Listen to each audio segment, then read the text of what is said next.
Ping, it's good you're here because we get to spread the staff out. Davey's in the pits, and now we're going to bring on Miss Motocross, Leticia Cline. She's over at the Parts Unlimited tent where they have a special vintage bike show.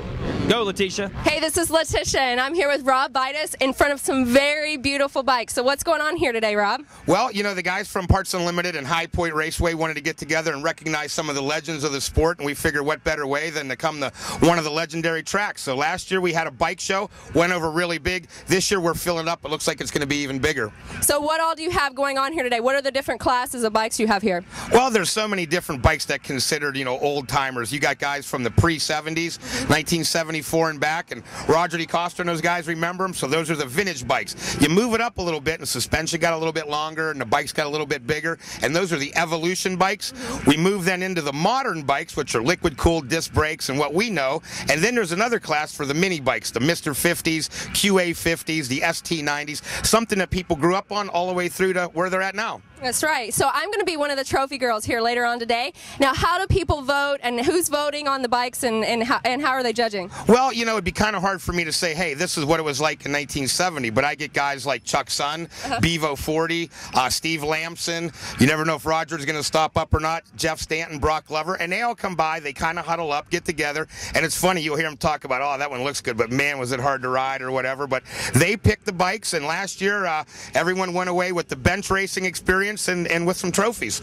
Well, great. Sounds good. I can't wait to see it all, and I definitely can't wait to see these guys ride. Thank you. All right, thanks, Leticia. We cannot wait to see those bikes and those riders out on the track either. And Leticia's going to be signing autographs at the Racer X booth, and she'll be up on the podium all year. So good times all summer long. And the third member of our broadcast team, Leticia Cline, is down there in the pits talking to one of those riders. Let's go to the Makita Suzuki pits with Ryan Dungey.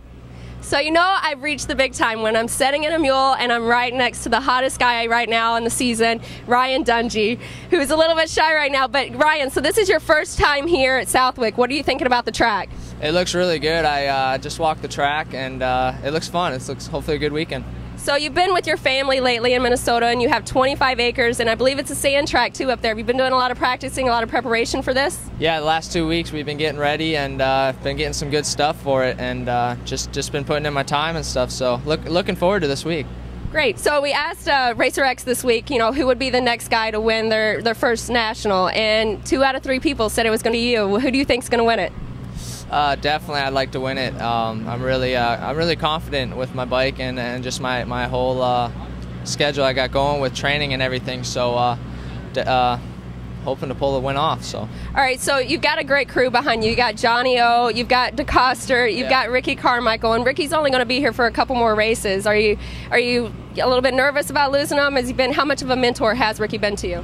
It's definitely great to have him on the team. It's going to be, I think it's going to be weird not having him around, but like, I mean, this year is my first year with Suzuki, and I've learned so much from him. I mean, coming up, he's been the guy I've always wanted to be, and he's like my all-time favorite rider. So, but other than that, like just Supercross and Motocross and just everything, I've just learned a lot from him, and just the team too, like with Roger on the team, and it's just a great team. Everybody gives 100%, and I'm really happy with it, and I just want to do my best on my part to perform the best. So.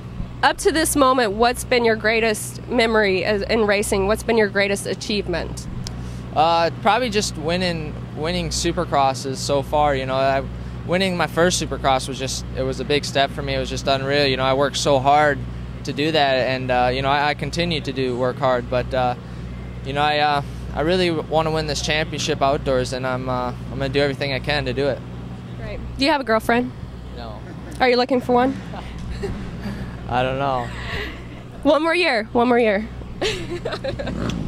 I'm joking. Thank you so much for your time. It's been great talking to you. Thank you. All right, so I'm here with former motocross champion Johnny O. And Johnny, you've worked with Ricky Carmichael. This is your second rider, Ryan, that you're working with now. What was your first impression of Ryan? Well, I heard a lot of good stuff about him, how nice of a guy he was, how much potential he had, and you know, Ricky actually came to me and endorsed the whole deal that Ryan was looking for someone to, like a mentor / trainer, coach type deal. Like I helped Ricky over the years, so it's kind of like a nice fit. And then when I met him, I was just like fully impressed. Exactly what I had heard. Super nice guy, fully committed, a strong work ethic, all the stuff that I would want to put into a guy right away, or else I wouldn't even be interested. So that's why I'm here today. Sounds great. All right, so you're the master. How well has Ryan been a listener? He's been really good. He's a young kid, and I'm surprised at actually how smart he is and how well he learns. I've had a fun time working with him. It's been tough for me to help him because my practice partner, Ben Townley, but it's been a pleasure working with him. He makes the bike look really, really good, and it's fun to work with him, no doubt. So it's not a matter of if, it's a question of when. Do you think that he's going to win his next, or his first national? Yeah, no doubt. It's when. There's no doubt. This weekend could be it. He's ridden in the sand, grown up in the sand, but I'm sure it'll happen soon. He's got a lot of heart, a lot of determination, and what's amazing is just how young he is and how good he is. All right. Well, you heard it from the GOAT himself. We'll see how Ryan does this weekend. Well, you've heard from some of the managers. Now let's hear from one of the contenders, Grant Langston. A lot of people say you're sitting pretty right now. You're 11 points behind. You're the only one, though, that's with championship experience. What's your strategy? Does that make you feel comfortable coming into this race? Definitely. I think having the experience helps, and it's pretty wide open right now. I think it's anyone's championship. We just got to make the most of what we have, and we got 6 motos to go. It's going to be fun no matter what happens, and I'm looking forward to it. I think I've been riding well lately, so we just hope for the best. Now, I heard you were hoping that it was going to be a mutter. Is that? Well, I don't know about that. I mean, I just said whatever comes, our way, we've got to take it. So, I'm looking forward to, the next 2 races, which would be Texas and Glen Helen. I think they're going to suit my style, and I've always enjoyed Steel City. I've never won yet, so I'm hoping to change that this weekend. Yeah. Well, best of luck, and thank you so much. Thank you. Well, it's finally my turn. Leticia here down in the Honda pits, and I'm sitting next to Andrew Short. And Andrew, it's a homecoming race for you, isn't it? Yeah, I love this place. I grew up here, and I've raced here as a kid on 60s and 80s. And I just love coming back, so I'm looking forward to the race.